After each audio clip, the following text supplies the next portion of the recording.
관리인의 의무 보시면 공용 부분의 보존, 관리, 또는 변경 이런 행위를 직접 할 수 있고 지시하고 이런 집행할 수 있는 행위를 할 수 있고요. 그 다음에 관리단의 사무집행을 위한 분담 금액, 비용. 이 비용이 뭡니까? 관리비예요. 관리비. 이런 관리비 비용을 관리하고 각 구분수혜자에게 청구하고 수령하는 행위가 되겠습니다. 지금 우리 이 사안 같은 경우 아까 사안이 너무 많이 흘러와서 기억하실지 모르겠지만 사안에서 관리사무소에서 관리비 청구했잖아요. 이 관리사무소가 관리인의 지시를 받아가지고 청구한 적법한 관리인의 지시를 받아서 청구한 거라 한다면 문제가 없다는 얘기예요. 청구하고 수령하는 행위를 하는 것입니다. 만약에 청구했음에도 불구하고 안 낼 경우에 이 경우에는 법원에다가 관리비 청구 소송을 제기하는 것입니다. 세 번째, 관리단 사업의 시행과 관련해서 관리단 대표하고 그 다음에 재판상 또는 재판 외의 행위를 하게 됩니다. 그 다음에 규약으로 정해진 행위를 하게 돼 있고 방금 전에 말씀드렸지만 보고 의무, 1년 동안 회계를 어떻게 사용했습니까? 했습니다. 등등의 보고할 의무가 있습니다. 자, 관리위원회라는 게 있는데요. 관리위원회는 제가 말씀을 드렸어요. 적법한 규약이 존재해야만 돼요. 이거 굉장히 중요한 얘기입니다. 제가 가보니까 건물들 보면 다 관리위원회가 있어요. 근데 알고 보니까 관리위원회가 있으니까 전 당연히 규약이 있는 줄 알았죠. 근데 규약이 없대요. 그럼 뭐예요, 이 관리위원회는? 아무것도 아니에요. 그냥 관리위원회는 자기끼리 그냥 모임이에요. 사교 모임밖에 안 돼요. 사교 모임밖에 안 돼요. 그러니까 관리위원회가 집합금속상 어떤 권한과 의무를 가지려고 한다면 거기 관리 규약이 있어야만 되는 것이에요. 규약이 통과가 됐었어야만 되는 것입니다. 자, 규약으로, 왜냐면 법에 이렇게 돼 있어요. 규약으로, 이것 때문에. 규약으로 관리위원회를 둘 수 있다라고 되어 있습니다.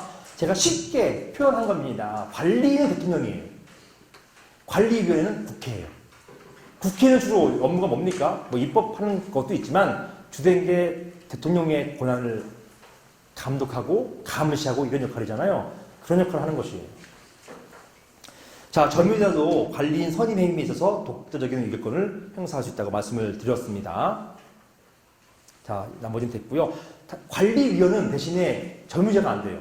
아까 관리인은 구분 수주의 필요가 없잖아요. 그런데 관리위원회 위원은 구분 수유자여야만 돼요.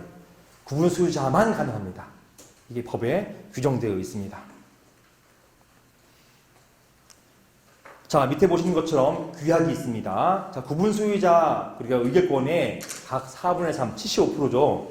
이 찬성해서 제정하고 개정하거나 또는 폐지할 수 있습니다. 이런 이 규약을 드는 곳, 규약이 만들어지는 곳에 대해서는 의무사항이 아니에요. 관리력이 대부분 없다니까요. 이걸 만들어달라고 얘기해요. 근데 이 만들어 드리는데요, 이거 통과시키기가 어려워요. 이런 부분이 마음으로 좀 안타깝지만 그게 이제 실무에서 많이 일어나는 일이에요. 만들어는 드려요. 근데 통과시키기가 상당히 어렵다. 이렇게 보겠습니다. 만약에 선생님 규약이 없으면 어떻게 합니까? 법에 따라서 하는 거예요. 법에 규정이 없으면 어떻게 합니까? 그냥 알아서 하시는 거예요. 이렇게 되는 거예요. 규정이 없어요. 어쨌든 간에 알아서 하시는 거예요. 알아서 잘하기 위해서 가급적 법을 이제 잘 하셔야겠지만, 따라서 하셔야겠지만, 법에 규정 안 된 것은 어쩔 수 없어요. 그냥 이거는 법원의 판단을 구해서 해석에 따라서 할 수밖에 없는 상황이 되는 것입니다. 자, 마지막으로 관리비가 적정하게 산출된 것인가 인데요. 아까 말씀드렸잖아요. 대부분의 의료인들이 이것 가지고 들고 오세요. 관리비 너무 과다해요. 너무 비싸요. 이거 문제가 있어요. 적정하게 산출된 것인지 모르겠어요. 라고 들고 오지만 실무상 해보니까 이거는 문제가 안 돼요. 왜냐? 판단기관, 즉 경찰, 검찰, 법원에서 과다 여부를 판단할 수 있는 능력이 안 돼요. 그래서 과다하다고 얘기하지만 이 관리 주체나 또 관리사무소에서 거기에 대한 백데이터, 근거만 잘 만들면 이 부분은 문제가 안 돼요. 그럼 어떻게 합니까? 임차인한테는 비싸면 딴 데 가세요. 이렇게 얘기하는 것이고요. 구분수자한테는 우리가 어쩔 수 없어요. 인건비 높아져서 어쩔 수 없어요. 최저임금 올라가서 어쩔 수 없어요. 이렇게 나온단 말이에요. 사실 이 부분은 안타까운 부분이긴 하지만 아직까지는 관리비 수송 너무 많이 해봤어요. 많이 하는데 아직까지는 과다한 것에 대해서는 입증이 어려워요. 이 과다에 대한 어떤 2등의 기준이 없어서 그래요. 기준이 없어서 그래요. 뭐가 과다인지에 대해서 기준이 없어요. 그러니까 법원이든 또는 이 과다한 걸 청구했다고 해서 업무상 배임 또는 이 관리비를 많이 받아가지고 횡령했다고 해서 횡령 고소한다 하더라도 이거 다 무혐의 나옵니다. 법원에 있어서는 민사, 형사 다 기각됩니다. 자, 실무에서는요, 이 과다한 또는 부당한 이런 산출 기준이 없어서 판단이 사실상 어려워요. 실무에서는 거의 이게 인정되기가 어렵습니다. 자, 적정 관리비에 대해서 법원은 부당하다고 판단하는 경우가 거의 없어요. 실제로. 그래서 주로 관리 수송이 오면요, 여러분이 이제 우리 만약에 다툰다라고 하시면 관리비에 대해서 적정성을 가지고 여러분이 다루시려고 하면 굉장히 힘드실 거예요. 그리고 패소 가능성이 높아요. 그게 아니라 방금까지 말씀드린 과연 관리 주체가 적법한 것이냐, 적법한 절차에 따라 가지고 총회 열린 사람이 뽑힌 것이냐, 이런 거 갖고 따지는 게 대부분 저희의 방어 수단입니다.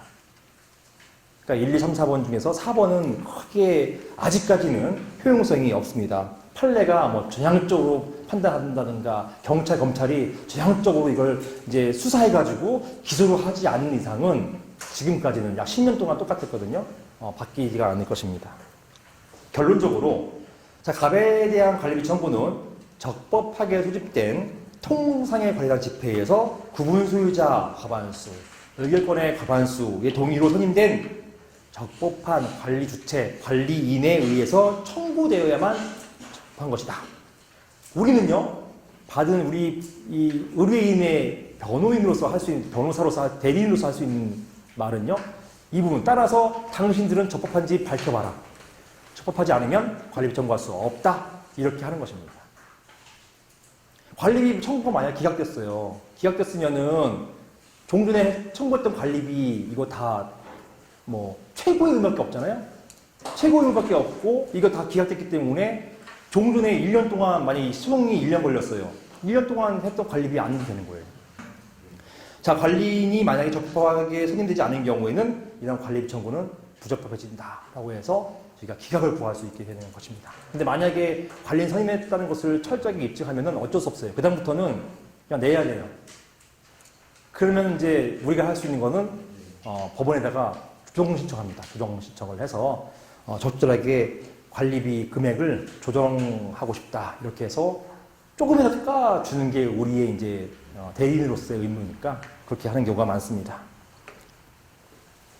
자, 마지막으로 요 하나가 더 있는데요.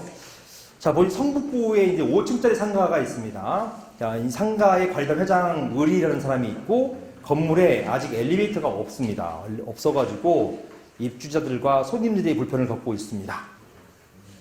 이렇게 엘리베이터 설치하기로 마음먹고 관리단 집회를 소집해서 통상의 집회 결의로 엘리베이터 설치안을 가결시켰다. 자, 을은 적법하게 엘리베이터를 설치할 수 있는 것일까? 가 이제 질문의 요지가 되겠습니다. 어떻게 생각하세요, 여러분들? 여기서 쟁점이 뭘까요? 통상의 집회 결의.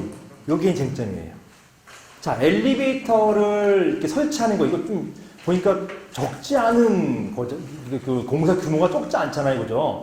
엘리베이터 조그마한 거 설치하는데도 2, 3억 걸려요. 만약에 시장에 설치하는 거 한 15인승 정도 되거든요. 게다가 시장 같은 경우는 장애인을 위한 엘리베이터를 설치해야만 돼 있어요. 그러면 보통 한 5억 걸립니다. 5억 정도. 자, 이렇게 비용도 많이 드는데 이런 것을 공용부분에다가 설치하려고 해요. 그럼 이거는 공용부분에 뭐가 된다? 변경이 된다고 그래요. 그래서 공용부분의 변경인데요. 민법상의 공용부분, 아까 보셨지만 민법상의 공유부분 변경을 위해서는 전원 동의가 필요하지만 이러한 집합금법에서의 공용부분의 변경에 있어서는 4분의 3, 75%의 동의만으로도 족하게 되는 것입니다. 근데 아까 어떤 결의를 거쳤어요? 통상결의 거쳤잖아요. 그래서 문제가 있는 것이었어요.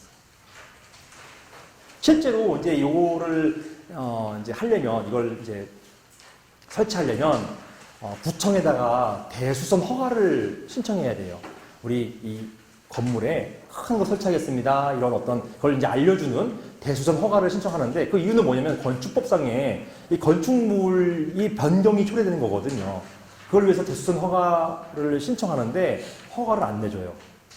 딱 할 때 4분의 3 동의가 있었는지를 확인합니다. 만약에 안 되면 대수선 허가 안 내줍니다. 근데 만약에 이걸 무시했어요. 무시하고, 왜냐면 이거 4분의 3 받을 가능성이 없으니까. 무시하고 설치했어요. 설치했을 때 어떻게 하느냐? 이건 이행정지금 물립니다. 그러니까 철거를 이제 행정대집행으로 철거할 수도 있는데, 보통은 이행정지금을 물리게 되는 것입니다. 자, 이렇게, 자, 보시는 것처럼 이렇게 4분의 3 동의로, 세 번째 줄이죠. 4분의 3 동의로 고용 부분을 변경할 수 있게끔 만들어 놨어요. 그러니까 집합 건물이니까, 조금 이제 민법상 공유보다는 좀 편하게 만들어 놓은 것이죠. 이러한 예외 인정 이유는요, 이렇게 예외를 인정한 이유는 구분 소유자의 이렇게 판례가, 이건 판례부가 이렇게 표현하고 있어요. 구분 소유자의 전유 부분의 소유권이나 대지 사용권, 기타 권리관계에 별다른 변동을 일으키지 아니하는 공용부분의 용도 및 형상 등의 단순한 변경에 관해서 굳이, 이게 굳이가 들어가는 것인데요. 굳이 구분 소유자의 전원의 동의나 대지 사용권자의 전원의 승낙을 받을 필요는 없다. 이게 판례의 주된 취지가 되겠습니다. 그렇게 함으로써 집합 건물의 공용 부분에 관해서 합리적이면서도 효율적인 이용 관계를 설정하려고 하는 것이다. 자, 이런 것입니다. 자, 상한에서 엘리베이터 설치의 경우에 공용 부분에 엘리베이터를 설치하는 것은 공용 부분 변경으로 볼 것이다. 당연하죠. 공용 부분의 변경이고, 이러한 공용 부분의 변경은 관리단 집회에서 구분 소유자 및 의결권 과반수가 아니라 통상 집회 과반수가 아니라 각 4분의 3의 동의를 얻어야 한다는 것입니다. 그럼에도 불구하고 통상의 결의만 거쳤기 때문에 부적법하다라는 것입니다. 이런 엘리베이터 설치는 부적법하다가 되겠습니다. 물론 실무에서 부적법하다고 해가지고 이걸 어떻게 허용해야 되잖아요. 철거를 해야 되는데 철거를 또 못해요. 구분 소유자 개인이 철거 청구한다 하더라도 법원에서 신칙상 배제시키는 경우가 많습니다. 다 같이 해야 되는데 한 사람이 이거를 이런 요건을 못 갖췄다고 해가지고 철거 청구한다. 잘 인정이 안 돼요. 그것도 한 1000명 되는 상가에서 인정은 안 되지만 어쨌든 법상으로는 적법하지 못하다 이런 것입니다. 법하고 실제가 조금은 다릅니다. 자, 이제 질문하고 답변 시간을 이제 짧게 가지려고 하고 있어요. 너무 감사드리고 제가 드릴 수 있는 말씀은 메리 크리스마스 마치겠습니다. 고맙습니다.